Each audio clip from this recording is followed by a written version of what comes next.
hello guys Priyanka small one channel अन्य এটা নতুন ভিডিঅ'ত আজি আপোনালোকক স্বাগতম জনাইছো এটা বস্তু ৰিভিউ কৰিম আজি আসলতে স্কুলৰ পৰা আহি থকা টাইমতে অনলাইনৰ দাদাজনে ফোন কৰিলে বাইদেউ আপোনাৰ বস্তুটো আহি পালে ময়ো ধামধুমকে আহিলো যেহেতু জানো মই বস্তুটো কি হয় আসলতে মই আমাৰ ডাঙৰ ডাইনিংখনৰ কাৰণে চকীখনৰ কাৰণে কেইটামান কভাৰ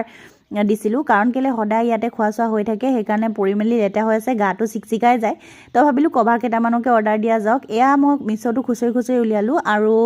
আমাৰ যিকিটা সাইডৰ আমাৰ এই ডাইনিংখন আসলতে কলা হা ডাইনিংখনো কলা আৰু টাইলছখিনিও কলা কিন্তু সাইডত যি দুটা ফ্ৰিজ আছে যিসকলে হোম টুৰ দেখিছে দুইটা চকলেট কালাৰ হয় তো সেই দুটাৰ লগত মিলাই কিনে মই এই কভাৰটো চকলেট কালাৰ অৰ্ডাৰ দিলো কাৰণ ফ্ৰিজ কিটাৰ লগত এখিনি মিলি গলে ধুনিয়া লাগিব আৰু আমাৰ ডাইনিং ক্লথ এখনো আছে এনেকুৱা কালাৰৰ লগত মিলি যাব হেয়া মই ফটো লাষ্টত লগাই দিম আপোনালোকে চাব এইখন তো